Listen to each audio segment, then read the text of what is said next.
Good morning, students. Welcome back to the new session of learning. We are doing chapter number 4, that is planning, and we are standing on the last topic of the chapter, that is types of plans. Okay, I have represented the types of plans in the form of pyramid. You can go through the pyramid. See how I have explained. Okay, so these are 8 types of plans: objectives, strategy, policies, procedures, rules, programs, methods, and budgets. Okay, these are called types of plans. तो first I will explain objectives. अब आपको पता है objectives क्या होता है. Objectives यही है कि जो कोई भी ऑर्गेनाइजेशंस एक ऑब्जेक्टिव्स डिटरमाइन करते हैं. ठीक है, to determine what is to be done is the objectives. आपको स्टार्टिंग में ही बताया गया है अगर कोई ऑब्जेक्टिव आपके पास नहीं है तो प्लानिंग करने का कोई मतलब ही नहीं होता है. ओके, आपके पास प्लानिंग तभी आपको करना है जब आपके पास कोई ऑब्जेक्टिव्स रहता है. और हर एक ऑर्गेनाइजेशन स्मॉल हो, बिग हो, प्रॉफिट मेकिंग हो या फिर नॉन प्रॉफिट मेकिंग हो, कोई ना कोई ऑब्जेक्टिव्स के लिए ही बना रहता है. ओके, तो ऑब्जेक्टिव्स को आप क्या बोल सकते हैं? And result of planning. Okay, जितने भी एक्टिविटीज़ है जो कि हम लोग गाइड करते हैं वो सब एक ही चीज़ के लिए करते हैं, to reach the objectives. Okay, तो objectives is decided by top level management.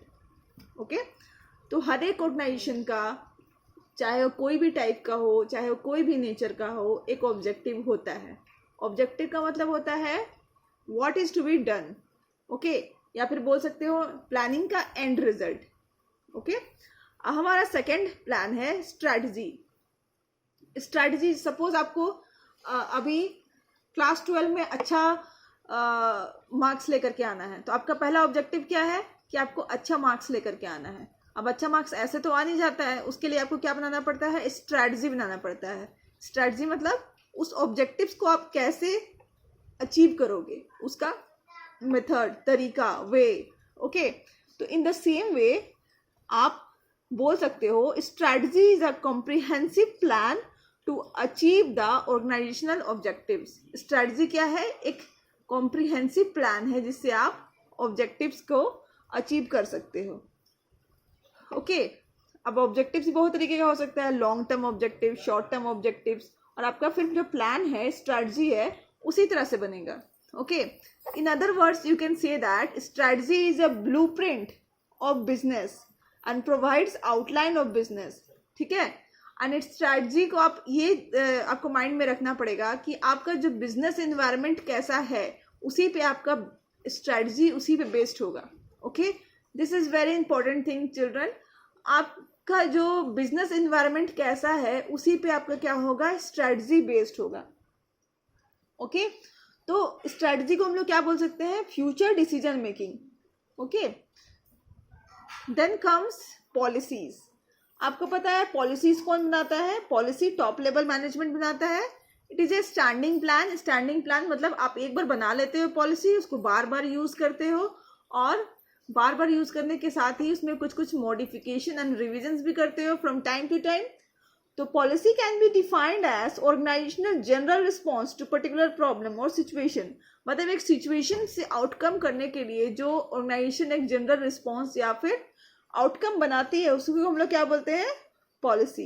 In simple word it is the organisational own way of handling the problem. तो सिंपल वर्ड्स में क्या है कि ऑर्गेनाइजेशन किसी प्रॉब्लम को कैसे हैंडल करता है, इसी को क्या बोलते हैं? Policies. Okay, policies are made at every level because the manager at every level need to decide और predetermine the way of handling a situation. अभी क्या है, पॉलिसी हर एक लेवल पे बनाई जाती है क्योंकि हर एक लेवल पे मैनेजर को डिसाइड करना पड़ता है कि सिचुएशन को कैसे हैंडल कर सकते हैं. Okay, policy formation always encourages initiatives of employees because employees have to deal with the situation and the way of handling the situation of the employee it decided in consultation with the employee. तो क्या है कि जो ये जो policy हम बनाते हैं वो एम्प्लॉयज़ को हमेशा क्या करती है? इनकरेज करती है, इनिशिएट करती है। क्यों? क्योंकि एक्चुअल में वो एम्प्लॉय ही होते हैं जिनको सिचुएशन के साथ डील करना पड़ता है।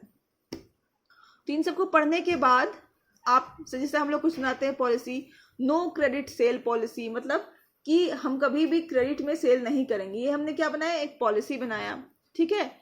मेक और बाय पॉलिसी, ओके। या तो आप बना लो, कोई प्रोडक्ट को नहीं बना पा रहे हो तो कहीं से खरीद लो, इसको बोलते हैं मेक और buy policy. Then feature of policy अगर हम लोग बात करें तो ये क्या होता है? बेस्ड ऑन ऑब्जेक्टिव्स पे बेस्ड होता है, okay. Then guides manager to implement strategy, policy help करती है मैनेजर को कि वो स्ट्रेटजी को कैसे इम्प्लीमेंट करती है। Policy is organised customised way of handling problem, policy क्या करती है? प्रॉब्लम को कैसे हैंडल करती है, उस पर हेल्प करती है। Policy defines broad parameter within which a manager में फंक्शन, पॉलिसी एक पैरामीटर है जिसमें मैनेजर उसी के अंदर, उसी के साथ, उसी को निभाते हुए फंक्शन करता है। Then come procedure, procedure is also a standing plan. Standing plan, again repeating, are those plans which are made once but used again and again. In other words, with some time to time we modify and revise the program. Okay, procedure are required sequence of steps to carry on different activity. Procedure मतलब समझ रहे हैं कि जैसे आप मान लो ticket कटवाने जाते हो तो आपको क्या बोला जाता है कि मैम ये प्रोसीजर है कि आप पहले जाओगे और लाइन में खड़े हो जाओगे, फिर 1 बाय 1 करके जाओगे टिकट काउंटर में, फिर अपना सारा एड्रेस जो भी डिटेल बताओगे, उसके बाद आपका क्या होगा, पैसा पे करोगे और फिर आपको टिकट मिलेगा। मतलब ये क्या है? एक प्रोसीजर है, मतलब स्टेप बाय स्टेप आपको बताया जा रहा है कि कैसे किसी काम को करना है, ओके। तो आप बोल सकते हो step, sequence of step to carry on different activity, किसी भी डिफरेंट एक्टिविटी को पूरा करने के लिए एक सीक्वेंस है स्टेप्स का, ठीक है, जिसको हम लोग क्या बोलते हैं? Procedure. Generally meant for insider only, procedure हमेशा इंसाइडर्स के लिए ही होता है। Are mostly in chronological order, procedure हमेशा एक ऑर्डर में होता है। क्रोनोलॉजिकल ऑर्डर मतलब 1 2 3 4 ऐसे करके आपको फॉलो करना पड़ता है, तो हमेशा क्रोनोलॉजिकल ऑर्डर में ही होता है, ठीक है। The sequence of steps or action to be taken to enforce a policy and attain predetermined objectives. तो हमें पॉलिसी में क्या होता है? एक सीक्वेंस स्टेप्स में हम लोग फॉलो करते हैं और एक डिटरमाइंड ऑब्जेक्ट को अचीव कर लेते हैं। Then come rules, okay. Second is, मतलब after next is rules. Rules भी क्या है आपका? स्टैंडिंग प्लान है। एक बार आप रूल्स बना लेते हो, फिर क्या करते हो? उसी को फॉलो करते रहते हो, कुछ कुछ बीच बीच में मॉडिफाई एंड रिविजन्स भी करते हो। तो रूल्स को क्या बोलते हैं? Code of conduct. और मतलब रूल्स समझ रहे हो कि एम्प्लॉय के लिए आप रूल्स बनाते हो, कस्टमर के लिए रूल्स बनाते हो, ठीक है। जैसे गवर्नमेंट हमारे लिए रूल बनाती है, तो रूल्स क्या है?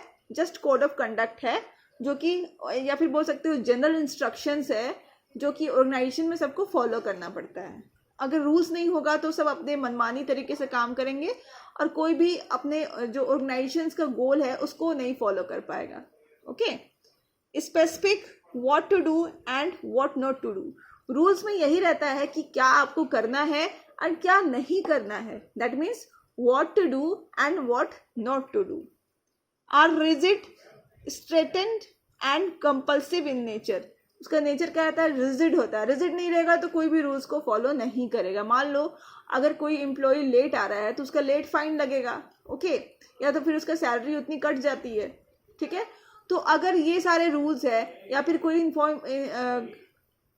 एम्प्लॉय बहुत अच्छा परफॉर्म कर रहा है तो उसको बोनस मिल जाता है, उसका सैलरी बढ़ जाता है, तो ये क्या है? रूल्स है, ओके। तो रूल्स हमेशा रिजिड होती है, कंपल्सिव इन नेचर होती है। They are usually the simplest type of plan, rule क्या है? एक सिंपल टाइप का प्लान है जो कि हमें सब कुछ प्रॉपरली रखने में काम आता है। अगर रूल्स नहीं होगा तो कुछ भी प्रॉपर वे में नहीं हो, okay.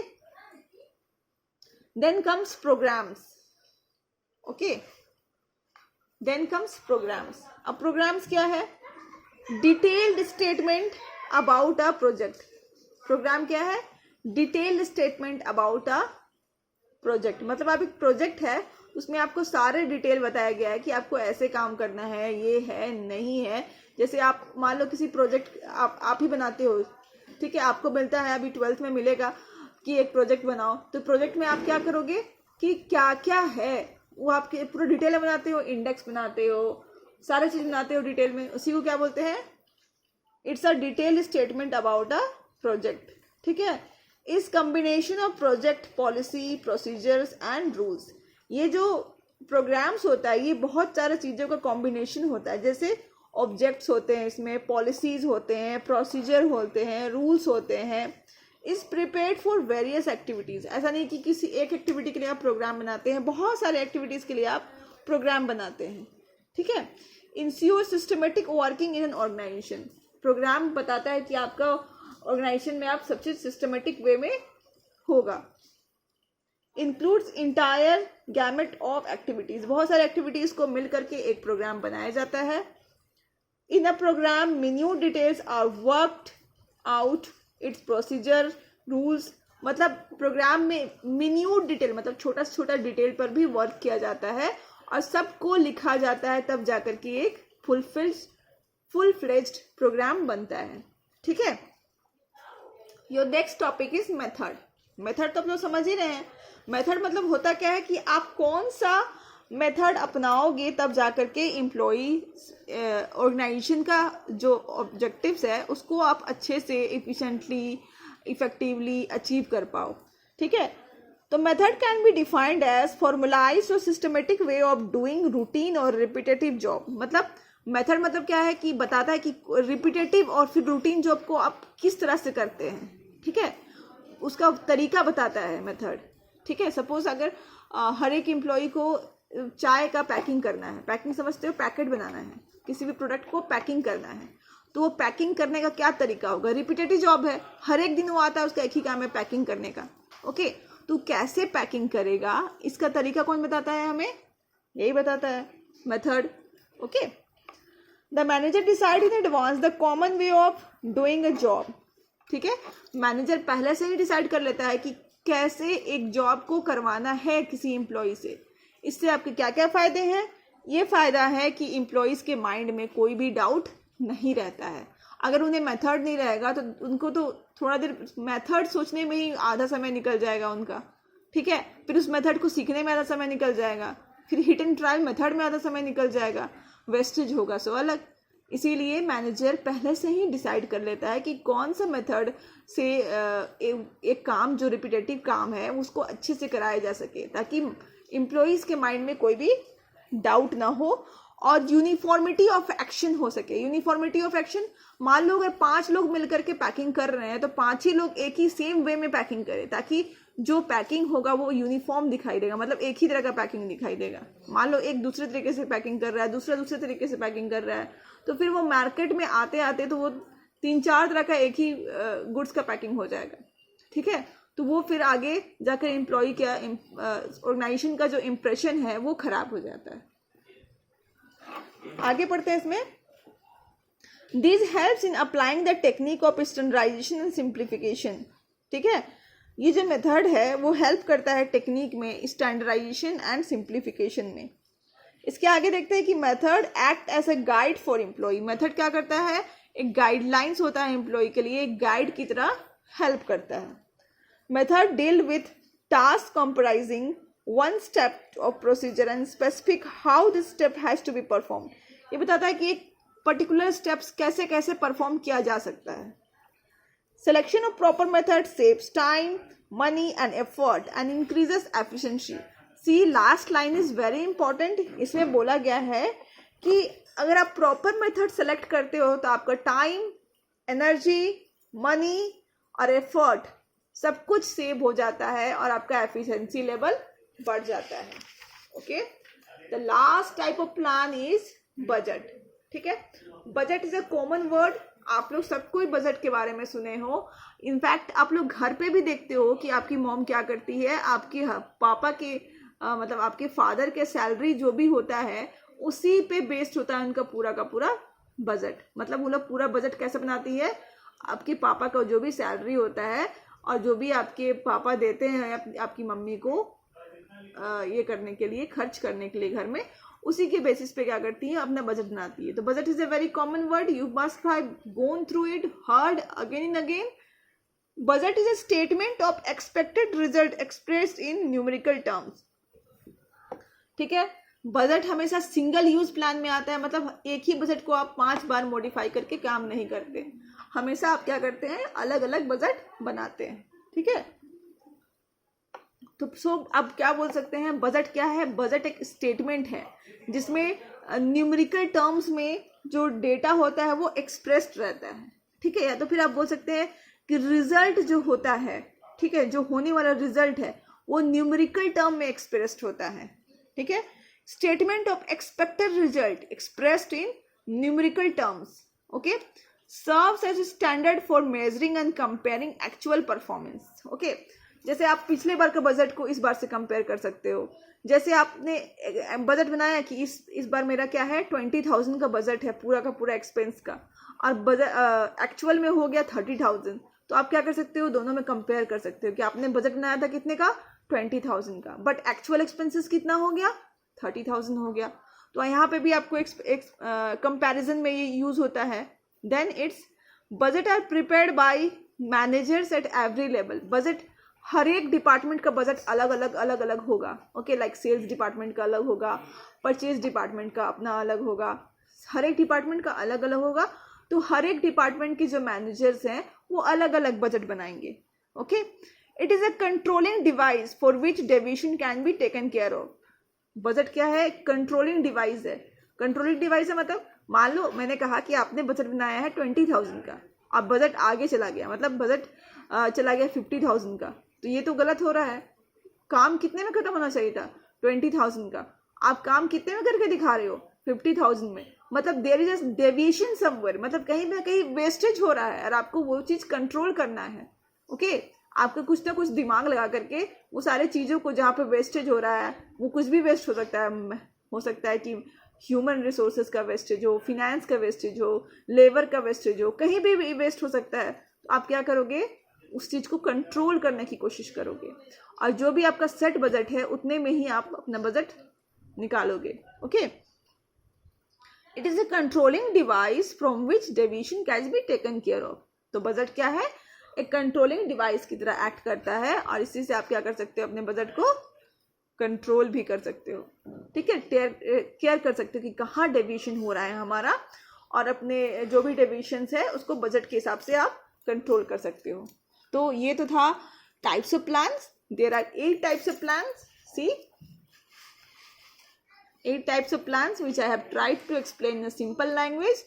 After listening to my explanation, you can go through the book also and study there. Thank you. Keep studying. Stay safe. And today we have completed this chapter, that is planning, and tomorrow we will start next chapter, that is organizing. Okay. Till then, keep learning. Thank you.